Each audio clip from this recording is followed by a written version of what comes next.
You're listening to Bizarre Buffet, a podcast of all-you-can-eat weird. I'm your host, Mark Torriello. I'm Jen Wilson. And I'm Mark Bluestein. There'll be food and drink and ghosts, and perhaps even a few murders.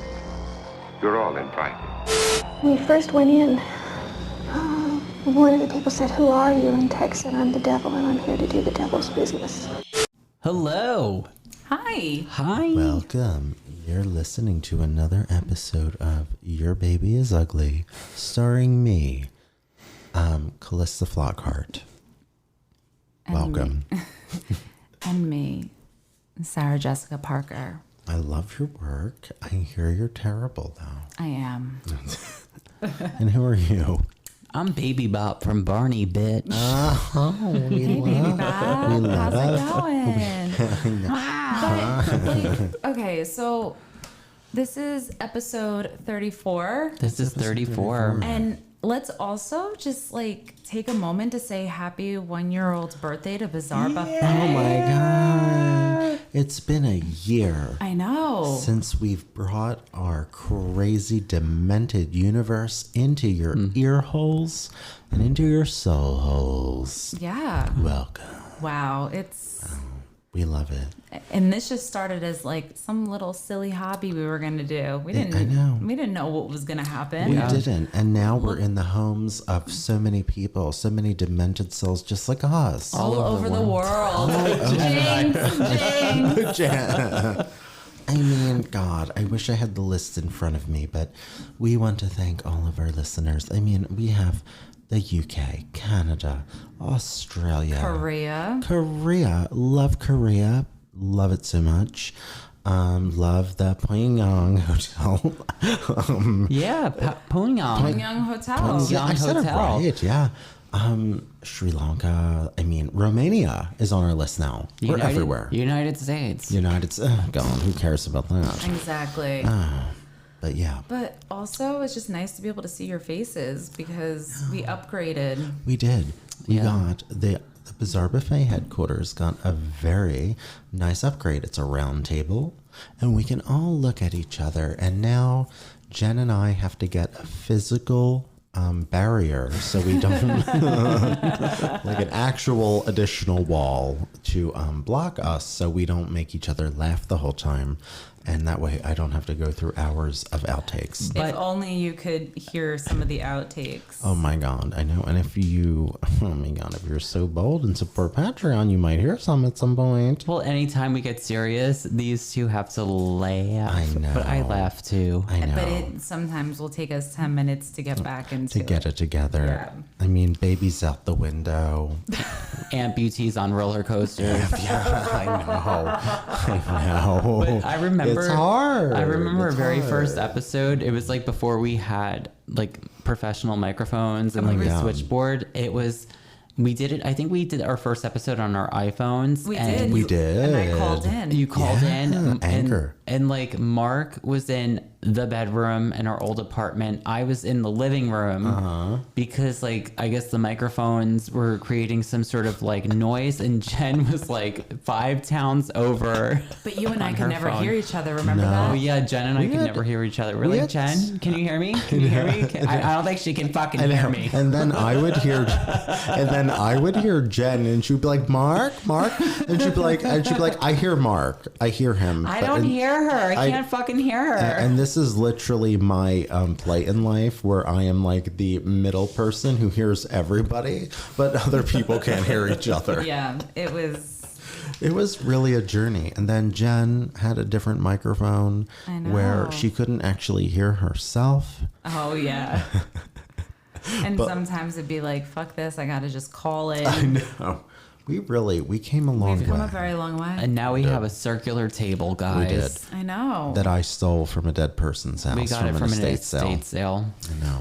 I have to come with you to one of So these estate talented. sales one day. We're going to go. We are. Even if it's just for like the sake of just going so you can see inside other people's houses. Yeah. It's It's weird. fun, especially when it's like a mansion or a rich person house. Oh my God. I know.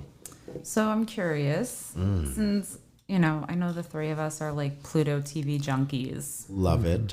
All about it. And if you don't know what Pluto TV is, you better download it because Listen, it's free and it's going to change your life. it will in one way or another. And we're not getting paid from Pluto No, either. we are not That's getting paid from actually- Pluto. No, this is us doing like charity work for like somebody that doesn't need it. But I know that like when we're not sitting here, we're sometimes like fucking around in the living room watching, you know, Sally Jesse or one of those The talk show channel. Yeah, the talk show channel. So I just want to know, because we're always watching something. Yeah.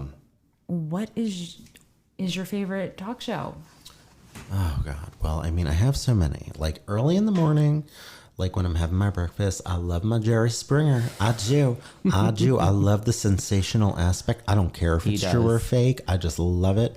And I sit there and I eat my bagel and egg and I just watch that. But like, I also like my real moments. And like Sally Jesse Raphael is also on that channel. Now, like, what I particularly loved about Sally Jesse was that there were people who were like real people. So it would be a topic like, you know, Barbara says that her husband calls her ugly. And like the audience was so involved and so mad for her and like on her side and ready to like rip the hair out of her husband's head, which I personally loved, you know? There was such like a real element, and like Sally also was like a take no prisoners kind of broad. And she was also like a classy woman too. Yeah, she was. She was a classy woman. It was the glasses. It was the glasses. It definitely helped her case, I think. I think so too. But, you know, there was something I loved about that where people were genuinely like mad, and it wasn't like a sensationalized thing as much. It was like people were like, oh my God, I can't believe he would fucking say that to you. That's terrible. Well, the audience would participate. So, like, when they would talk, they'd be like, I think you need to leave him, baby. And everyone would be like, well, yeah, exactly. And it was such an authentic experience, in my opinion. Like, somebody from the audience, as opposed to like, we're Jerry Springer, like, I just want to know, do you have a penis or not? You know, like as opposed to that on Sally Jesse, it would be like, I think he doesn't treat you right. You're better than this. You need to get out. He doesn't deserve you.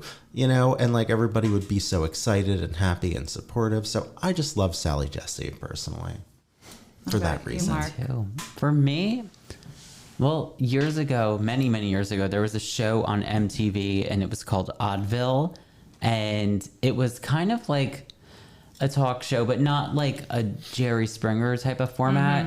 So every episode they would have like these people with these like really bizarre talents. Like they would have like a woman that could play the ukulele with her teeth, or you know, a psychic goldfish. You know, And that was me. I thought you looked familiar. No. I thought I recognized you. So like that was like one of my favorite talk shows. And then in the more like traditional format of talk shows, I really enjoy Ricky Lake because I love her. well, So good. she came from like the John Waters tribe. Hairspray. Hairspray can't get any better than that. I know. And she would have like, you know, R.I.P. Divine. I love Divine in here. Divine.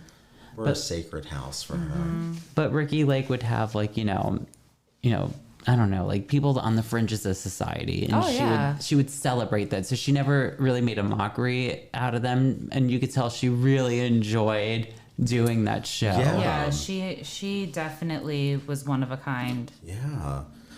And I love it because, I mean, unpopular opinion, but we have many. And this is when I'm closer to the microphone, if you can tell. But Jerry Springer also, even though as trashy as he was, and even though like his topics were like more like, oh, like you're dating a transgender woman and you're mad about it, and they're going to tell you. Like he would always have a special anecdote at the end. And he'd be like, listen, despite Final thought. Yes, this is Jerry's final thought. And I mean, like, it was just always very inspirational. I like the inclusivity of talk shows of that time. I think there was a lot of that. Yeah, and you don't really get that now. Like now it's like The View. Oh, God. I used to love the episodes where it was like, are they a man or a woman? And you know Yeah. that shit would not fly today. No. Well, that's actually funny you bring that up because Oh, dun, Cancel dun, dun. culture. Yeah. You remember the Jenny Jones show, right? Of course. What was that theme, Mark? Yeah, how did it go? Na na na na na na na. Jenny Jones. I don't think that was part of I it. don't think that was it, but I remember the na na na. Yeah. Na, na. It wasn't Jenny Jones. Yeah, it was hosted by Jenny Jones, the singer, actress, comedian. Triple threat. Exactly. Jenny Jones. And it ran from 1991 to 2003. That's a long run. Yeah, it is. And when it began, it was like a very traditional talk show like Oprah. Okay. You know, talking about these like boring, serious, dramatic topics. But after season 2, they realized ratings were really low. So they kind of revamped it a little bit and went along the lines of Jerry Springer, Ricky Lake, Maury Povich, and started kind of focusing more on unusual subjects like paternity tests, out of control teens, going to boot camp, My favorite. confronting former bullies, makeover episodes, and secret crushes. They're more sensationalized. Yeah, and she used to always have like sensational taglines like every episode that had a rhyme. So like one was like, "You may shake it for money, but leave those clothes at the club, honey." It was like, I was like That's watching. going to be on my gravestone. It is, and in your obituary. Yes. That Jen's going to write. That for me. I'm not writing any more obituaries. We talked about this. I know. I'm sorry. I just had to do it for my aunt. Oh, R.I.P. Aunt Sharon. I know. We love you, Aunt Sharon. We do. But that was from one of her episodes about makeovers for women in promiscuous jobs, like strippers and call girls. Okay. And then our favorite. Our favorite. Yeah. So she used to have, she used to do some episodes that were titled Secret Crushes, in which a person would come on the show, unbeknownst to them, to be confronted by a friend or an admirer admitting to having a crush on them. Oh, scandal. It is pretty scandalous. So on March 6th, 1995, Jones taped an episode titled Same-Sex Secret Crushes. Oh. Now remember, this is 1995. So, you know, we are definitely a lot more progressive than we were then. Yeah. So, you know, we were also kind of at the tail end of the AIDS epidemic and Yeah. like things were still not They were like in limbo. It was Exactly. like awkward. Yeah. exactly, and like that was also around, like, if I'm not mistaken, Don't Ask, Don't Tell. I think so. Yeah. I think everything at that time Everything was awkward. So- was like awkward for that Exactly. topic. The yeah. fashion. Yeah. So this man named Scott Amador came onto the show and admitted that he had feelings for a friend named Jonathan Schmitz, who was 24 at the time. Okay. They lived near each other in Michigan. And until the taping, Schmitz did not know who would be revealed as a secret crush. Okay. Schmitz admitted in participating in the show out of curiosity, and also claimed later that the producers implied that his crush was a woman, Okay. although producers on the show claim they told Schmitz the admirer would be a male or a female. Oh, okay. So what did they call that? That's, Bamboozling. Yeah, Mm-hmm. bamboozling. Where the producers were like, she's got a bulge in between her pants. So, They're like, just kidding, it's a man. so during this segment, Scott Amador was on stage with their mutual friend, and Jenny Jones encouraged him to share his feelings about Jonathan Schmitz after he came on stage. So I'm going to play a clip for us. Okay, for all of you. Courtesy of Jenny Jones. So explosive, it never aired. A, would you write that person a letter? B, would you tell the person in private in case he rejects you? Or C, would you tell that person that you're gay and you hope he is on national television? Maybe. One of the guests, Scott Amador, announced on the show he had romantic feelings for his friend, Jonathan Schmitz. Well, guess what? It's Scott that has the crush on you. You lied to me. Did you have any idea that he liked you this much? No, I did not. Can you tell us what your status is? Are you involved with anybody, or? No, but I am definitely heterosexual, I guess you could say. So, Wow. as you could see from that footage, it was awkward. It was very obvious that he was visibly uncomfortable. Yeah. He like kind of laughed it off though. Yeah, I think he was definitely trying to like, you know, he didn't want to come across as like homophobic, because I'm sure he probably was not, because they were friends prior. They were friends prior. You know, but I mean, that's a very awkward situation to be put in, especially if you truly are unaware of like what you're getting into. Was the guy out? The gay man, what was his name? Scott Amador, yes. So he was out. He was out. Okay, so this isn't like surprise. Yeah, like Right. he knew Scott was gay, but Okay. like probably Yeah. didn't expect this to happen. So this episode, by the way, was never aired. However, in recent years, it's resurfaced because of the Netflix docuseries Trial by Media. Yes, I've seen some of that. Yeah, this is actually one of the episodes. Oh, I'm gonna have to double back. So let's fast forward 3 days later. Let's do it. Roller coaster Jonathan time. Schmitz makes a 911 call stating that he shot and killed Scott Amador. He stated that he was embarrassed on national TV because he wasn't gay. So according to the testimony at the murder trial, it was stated that Scott Amador left a suggestive note at Jonathan Schmitz's house. Okay. Okay. And after finding the note, he emptied his bank account, purchased a shotgun, and went to Scott's trailer. After questioning him about the note, he went back to his car, got the shotgun, and shot him twice in the chest, killing him. Oh boy. It was stated by a friend in the trial that the two of them went out for drinks together the night after the taping, and a sexual encounter occurred. Of course it did. Oh, okay. That makes sense. I think that's very interesting. His though. fragile masculinity. Yeah, absolutely.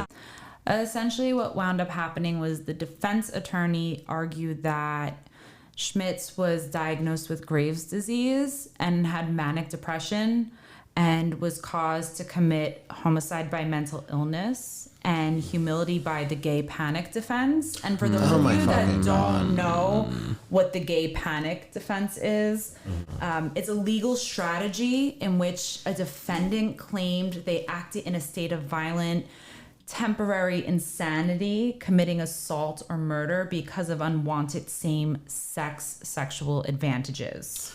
Oh my fucking Can I God. do so? If a woman hits on me and I decide to kill her, can I use the straight panic defense? Well, according to this, you should be able to. Okay, noted. A defendant may have found the advances so offensive or frightening that they were provoked to act in self-defense. So that's essentially what the gay panic defense is. So he was protecting his fragile masculinity. Oh, Yes, yeah. absolutely. God. As opposed to being like, thank you, but no thank you. Right. He wound up being found guilty of second-degree murder in 1996. He was sentenced 25 to 50 years in prison, Slap on the wrist. Yeah. but his conviction was overturned on appeal. And upon retrial, he was found guilty of the same charge once again. And his sentence was reinstated. Good. But he was released from prison on August 22nd, 2017 for good behavior. And for all of you listening at home, I gave air quotes. Yes, Air she quotes. did. Yeah. Well, the real irony of the situation is that he basically went to prison because he had like a gay sexual encounter and he couldn't deal with it, so he killed this guy, and then he went to prison where he probably had more gay sex. yeah. Well, exactly. Well, but also like the issue that I find with all of this is that, the gay panic defense, right? Okay. I mean, that kind of reminds me of when, like, the famous politician Harvey Milk was killed and murdered in San Francisco. The Twinkie defense. That's right, the Twinkie defense, which was, what was the Twinkie defense, Jen? So, Dan White, who... This is ridiculous. Like, I can't believe I'm, like, laughing about this. Because it's so ridiculous to even say it out loud. It's so fucking ridiculous. I know. So, this was, like, in the 70s, too. Yeah. And if you look at pictures of Dan White, he actually looks like an asshole. Yeah. So... He's got that asshole face. So... Asshole face. The Twinkie defense, the attorneys stated that White's actions were due to... He overdosed on Twinkies. Exactly. Like, it was his change in diet from healthy food to Twinkies and other sugary foods, which caused him to murder Harvey Milk. So let me ask, if I were, okay, now this is just theoretical, if I were to go on the keto diet, now I know for a fact, I have known many people over time who have tried the keto diet, and I have heard many mood changes. Now, if I go out and murder somebody, okay, like, can I say, I'm sorry, the keto diet had me so messed up and, like, my protein levels are insane and, like, the fatty acids are wild. And a woman hit on me. So I killed her. Would that work today? Would it work? I don't think it would. I don't think it would. Yeah. Damn. So, like... Change of plans. Yeah, change of plans. There's also a transgender panic defense too. Oh my God. Well, why don't, since we are doing this during what is going to, I mean, we're in Pride Month, right? We're about to be. I'm still very disappointed in both of you for not owning any gay pride shirts for me to wear to work on Wednesday. I'm sorry. Well, our beautiful Shisu, I think it's the pronunciation. He has a gay pride toy. Yeah, he does. I know. But I have a jacket, but it says Lucifer on the back with the rainbow. I can't wear that to school. They're telling us to wear the rainbow, but you know, I went on Amazon and got a shirt that says like "Love is love" with a rainbow on it. When I wear that's more publicly like that's good for school. When I wear my Lucifer jacket, I get so many nasty looks. And I'm like, is it because there's a rainbow or because it says Lucifer? Probably both. Like both. You're a gay and a Satanist. Yeah. Oh God. Yeah. So the trans panic defense was used in like 2005 in California. There were 3 defenses in the Gwen Arroyo, I think I'm saying that right? That sounds case, about right. That they were enraged by the discovery that Gwen was a transgender teenager who they had engaged in sex with, had a penis. And they said that Gwen was subjected to forced genital exposure in the bathroom. Okay. After it was announced that she really was a man. Oh Jesus. That's so sad. Yeah. The shit that people get away with. But I mean, this can even be referenced in so many things, in so many minorities or groups. Matthew Shepard. Matthew Shepard, absolutely. There are so many others. But I mean, even, you know, you think of the story of Emmett Till, which is so far removed from, I mean, this time, but the time of Jenny Jones, way beyond that, where it was like, oh, well, you know, someone who's a different color whistled at a white woman, you know, and that was grounds for like everybody being fine and okay, and like murder was accepted, you know. So I mean, this is something that went from long ago to like medium ago to like as soon as a few years ago, like, you know, with the transgender case, you know. Right. So it really is something, it's a reoccurring theme for so many groups of people. Which is unfortunate, you know. But I do remember seeing the article of, you know, when the man who we're speaking about, Scott Emendor, like the release from prison. That was a pretty crazy thing.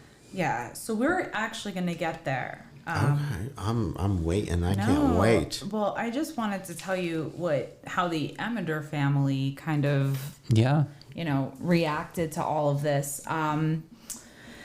They sued the Jenny Jones show for the ambush tactics. Okay. And as the Amador family considered it their negligent actions that resulted in Scott Amador's death.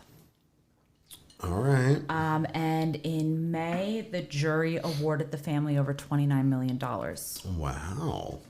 All right. Well, the jury found that Jenny Jones, the show, was both irresponsible and negligent, contending that the show intentionally created an unpredictable situation without due concern for possible consequences. And Time Warner's defense attorney later claimed that the verdict would cause a chilling effect on the industry. okay. Which it absolutely did. Yeah, most definitely.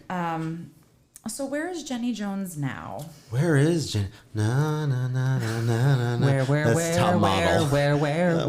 If you haven't heard about Anchor, it's the easiest way to make a podcast. Let me explain. It's free. There's creation tools that allow you to record and edit your podcast right from your phone or computer. Anchor will even distribute your podcast for you, so it can be heard on Spotify, Apple Podcasts, and many more. You can make money from your podcast with no minimum listenership. I mean, how cool is that, right? It's everything you need to make a podcast in one place. Download the free Anchor app or go to anchor.fm to get started. On with the show. Where in the world is Jenny Jones? Jenny Jones. So the show did continue. It eventually was canceled due to low ratings. She rarely speaks out about the murder. I'm sure. She did appear on Dateline, though, in 1999. Okay. I do have a clip for us, but she essentially says that,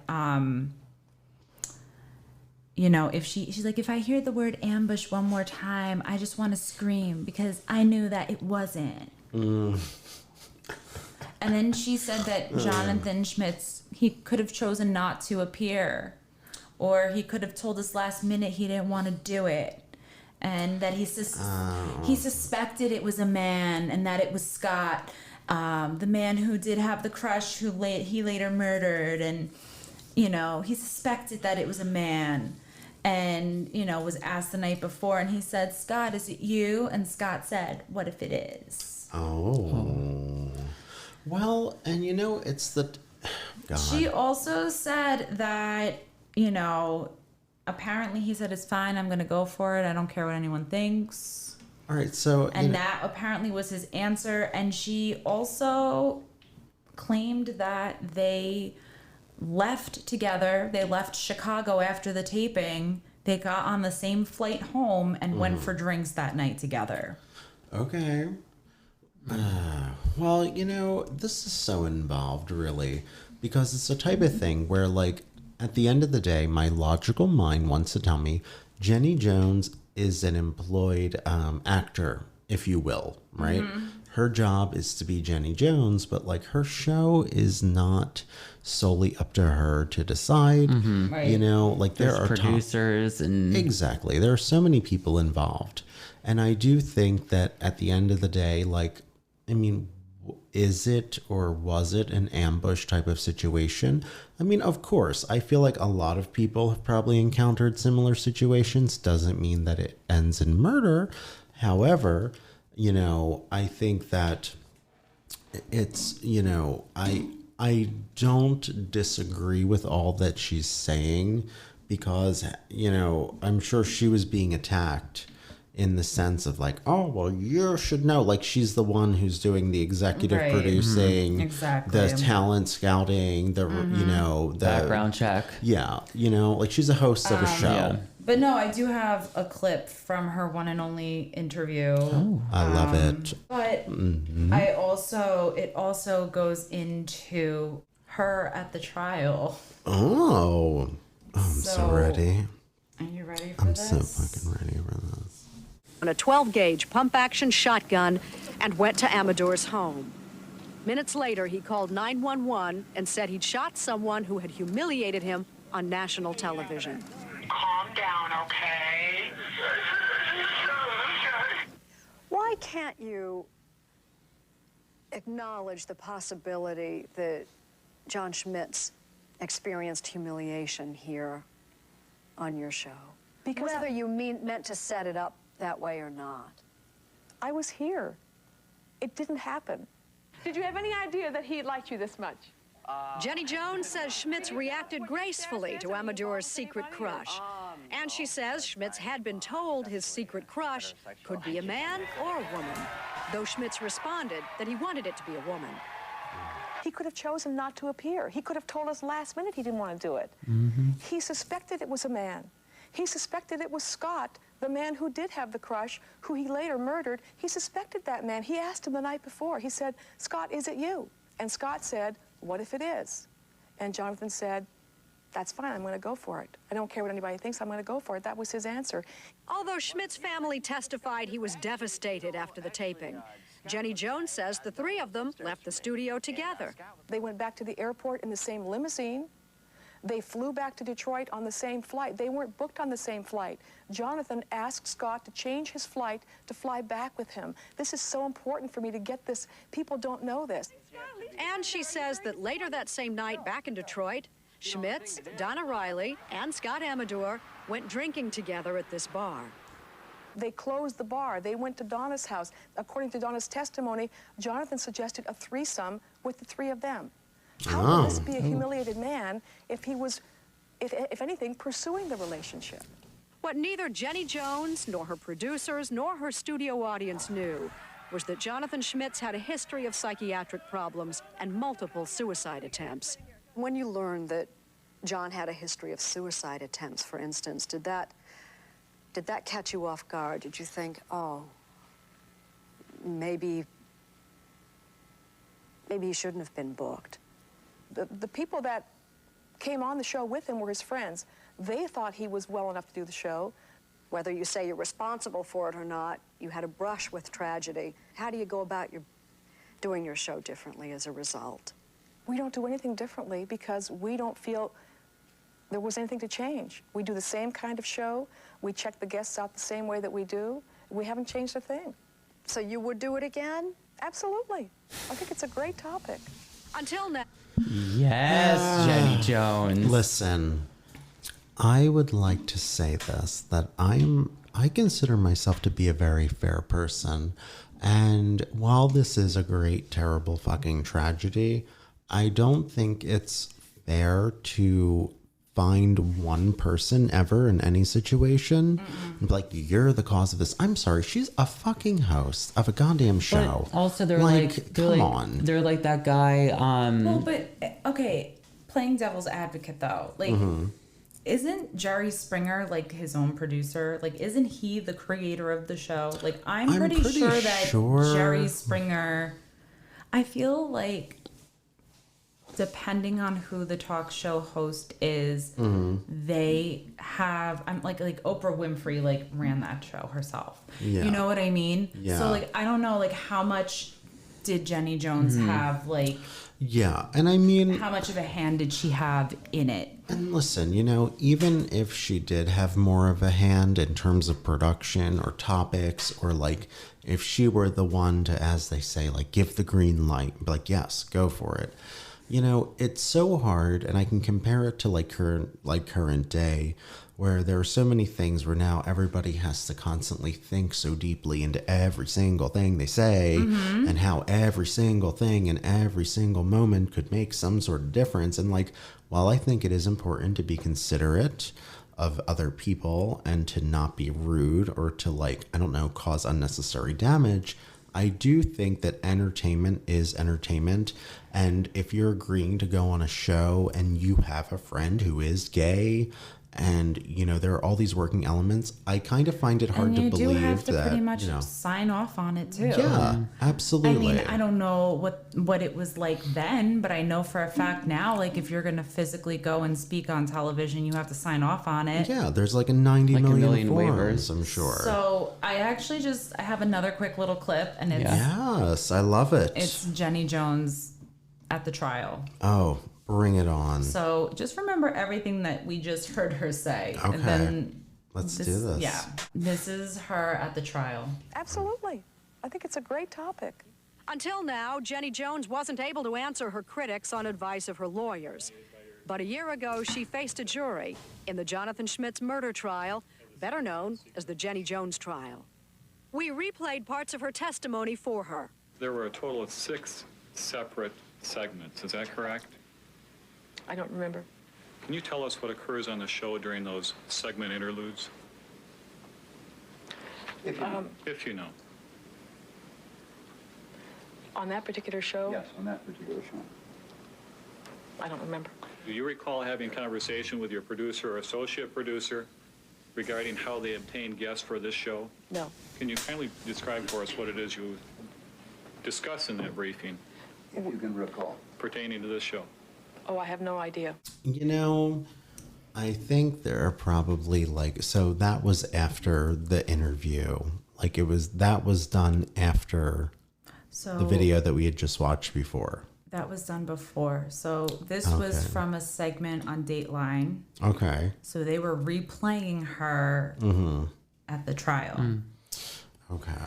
So she's sitting here saying she had nothing to do with it, talking about everything that happened leading up to the show, and then getting up on the stand and saying she doesn't remember. You know, I'm not trying to defend anyone, and listen, I am so not invested enough in Jenny Jones as a person to be on her defense team. None of us are. Yeah, exactly. I don't know enough about her or care to get into her personal business, but I can imagine that and not that it's correct, but in that instance that the studio is probably coaching her shut up. Oh, yeah. You don't remember shit. Right. I definitely would also kind of point fingers at the production company and the producers. Absolutely. Because I feel at the end of the day, it's the company who is trying to tailor all of these elements, you know? And basically listen, this is going to be a big fucking problem. And we don't need it to be a problem. Well, to backtrack, what I find annoying is when they're like, oh, he was humiliated.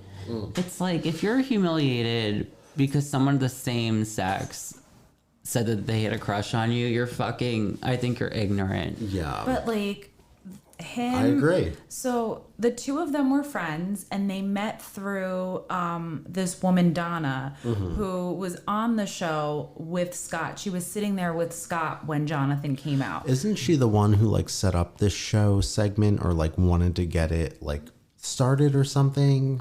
I think she had something. I think she had something to do with it. Yeah. But the fact that it has been stated that the three of them were friends. They spent time together. They hung out together.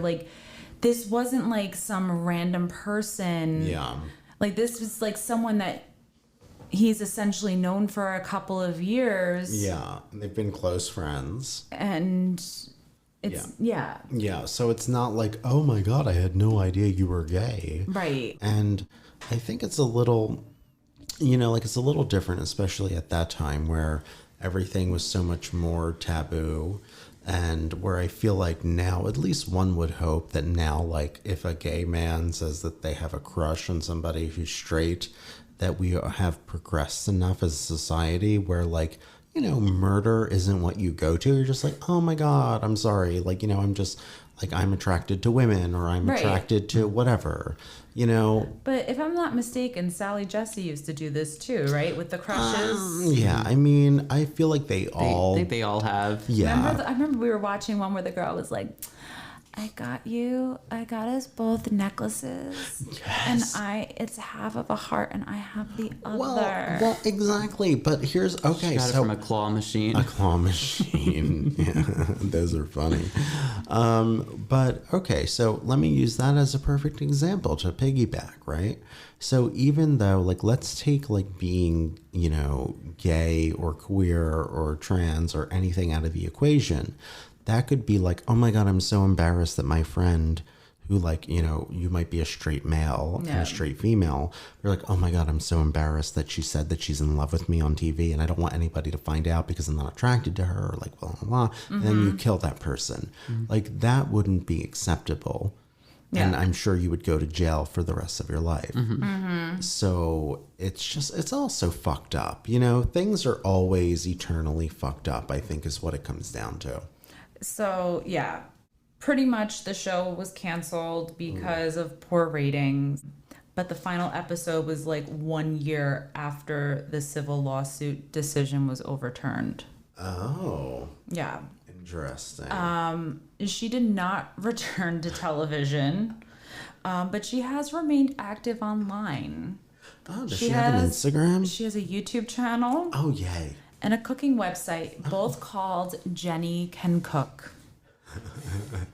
Jenny can cook and get people murdered. It started in like 2008, over 1 million subscribers. Oh. But apparently it hasn't been updated recently. Oh, maybe she's taking a break. Maybe.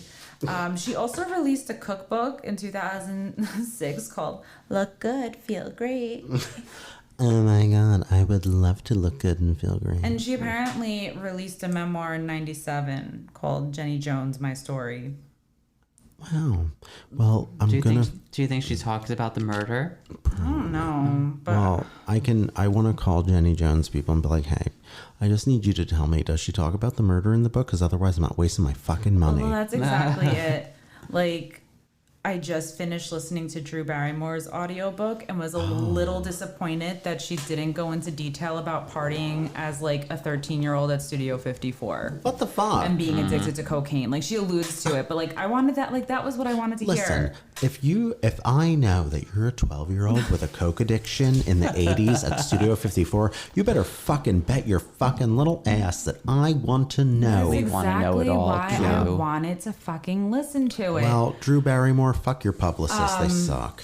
We want to hear that. So she has like a line of furniture at Walmart. She does, and it's actually no, wait. No, but it's actually really cute. Like, I actually like her aesthetic is actually Okay, well, here's the thing. Do you think she really designed it? I mean, okay, well, that aside, I'm offended that Drew Barrymore, the do-gooder personality that she has, would design a line for Walmart, which is kind of like a notorious company for being fucking terrible.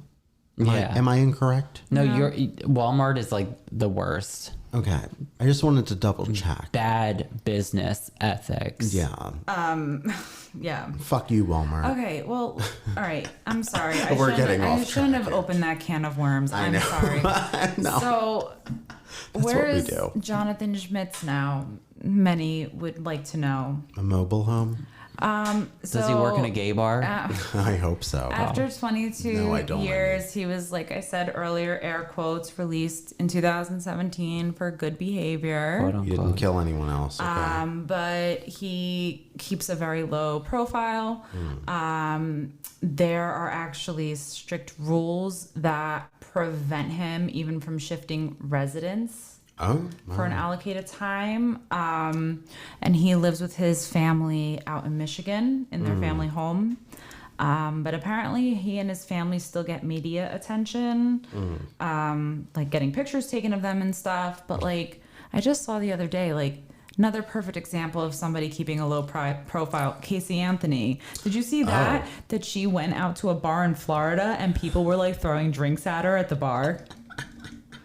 I mean, good. I think it's hilarious. Wait, who's Casey Anthony? She was the one who murdered her child, and she made up this whole story that she had a nanny and the baby was being watched by the nanny, but like the baby was dead for like 2 months. Yeah, and that also she told apparently like the baby was drowned in the parents' pool. Yeah. Oh, but where did she keep the dead baby? Oh God, listen. Wouldn't it smell?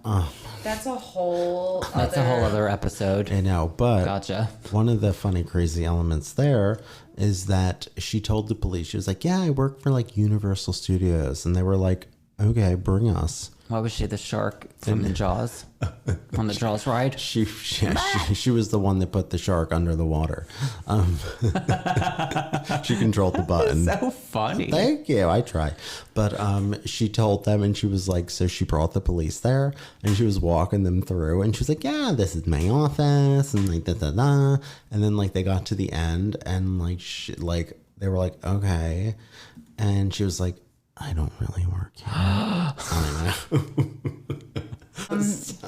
So if you're like, Anyway. if you're interested in seeing the actual footage from this episode, you can go on Netflix. And it's actually the first episode on Trial by Media. Watch Yeah. So it just focuses on like famous court cases from the 80s to the 2000s that have believed their outcome was affected by like extreme media attention. Okay. So that's actually the first episode. Scott's brother talks on the show, some producers. So it's like you get kind of all sides. But Jenny Jones was busy making a frittata on her YouTube channel during the filming. Of course she was. She was nuts. So, yeah.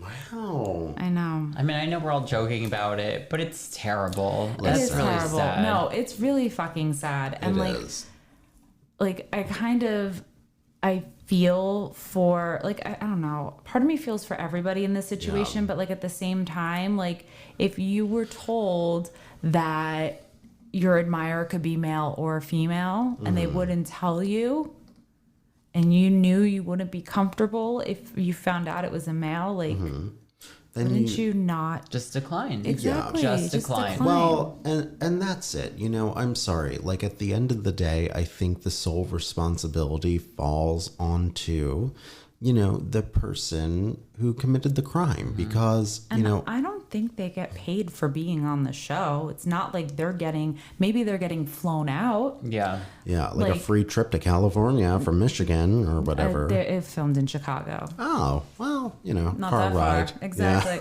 Yeah. But no, like I don't, if I'm not mistaken, like for shows like that, maybe you're put up in a hotel and you're flown out there, but like you're not getting paid. Yeah. Well, I mean, odds are if you're going on a show like that, you have an awareness of those shows. So for instance, the three of us, if any of us here or all of us were to go on Jerry Springer, Maury, Sally, any of the ones that exist today, Trisha, who I'm a fan of now, I'm getting into her. She goes after people and she's fun and she's British and a woman of color and I love her.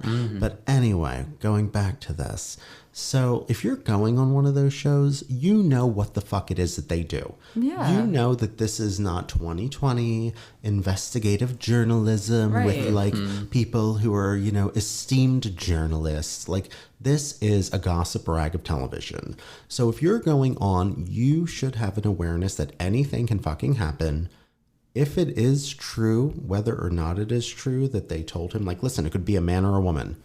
You know, I don't know if they said that. I don't know if that's completely true or not. None of us do. Exactly. But regardless, you should know that you are going on a TV show that is, you know, basically... It's salacious. It thrives on salacious content that is crazy, wild, out there. But so also, like, get into it or don't. I mean, same-sex crushes, like that type of segment was kind of ballsy for 1995. Yeah. And props to Scott for being ballsy to go on national TV in like 1995 as a gay man to profess his crush. Yeah, absolutely. I mean, it's a bold move.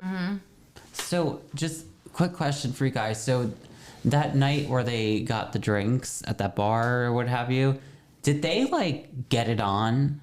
There's rumors. Or is it implied? So it was, you know, the female friend that went on the show with them stated that Jonathan, the murderer, wanted to have a threesome with them. Yeah, so... But then also, apparently, Scott left a suggestive note at Jonathan's house. Yeah. So there are... I know, there's a lot of scenarios, and like, it's kind of... I feel like there are a lot of pictures that were trying to be painted back and forth. They were like, well, he left a note later, but also they wanted to have a threesome, but also they might have had sex. I'm gonna call it like I sees it. I think that John could have been, bi-curious or questioning, and maybe he had an attraction to men and he just wasn't ready to deal with it to protect his fragile masculinity. And being on television probably didn't help. A lot of times, I read this book, it's called Fraternity Gang Rape, and it's basically saying that a lot of times these fraternities gang rape women, not for the sexual thrill and not for the power move, but because the guys get off on seeing the other men in the same room naked. Oh my God. And I have a feeling that like this threesome suggestion could be in that kind of arena. Yeah. No, I agree. And, I also feel too that if you don't have an inkling that like the person that you are going to tell that you have a crush on has like some sort of feelings, you wouldn't do it. Yeah. You know what I mean? Part of Totally. me feels like the reason Scott went on was he probably had some sort of inkling that there could have been something. Yeah. No, I get it. hear that. I get it. And also, once again, regardless of anything else, even if he didn't, then if you're so concerned, don't go on a fucking television show. Nope. Don't do it. Don't fucking do it. Don't do it. And don't kill people. Yeah. God damn it. Well, while we're on this episode, it's really important for me to say this, but Mark, I want you to know that you're my gay crush. Well, that's weird. Jen, get the shotgun. I guess we won't share the same bed tonight. I guess now that everybody knows, what am I going to do, Jen? And it's the Jen Wilson. Jenny Wilson. Jenny. It's Jenny Wilson. So what are you going to do about it tonight, Mark?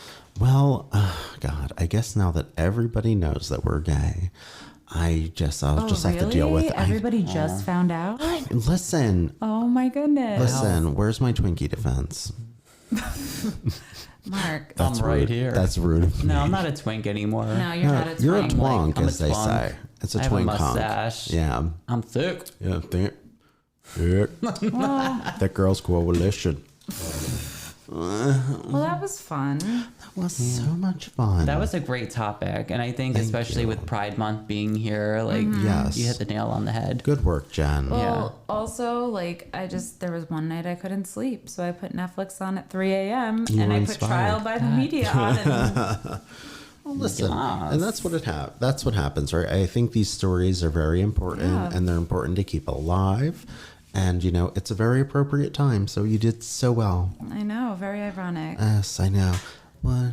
Isn't it ironic? Don't you think? Well, this reminds me of the Corpsewood Manor episode. Oh, yeah, God. it does. Yeah. I actually was thinking about that as well. Yeah. And something, it's funny because I remember Michael, who's one of our patrons. Hi, Michael, and thank you. Hey, Michael. Let me thank you.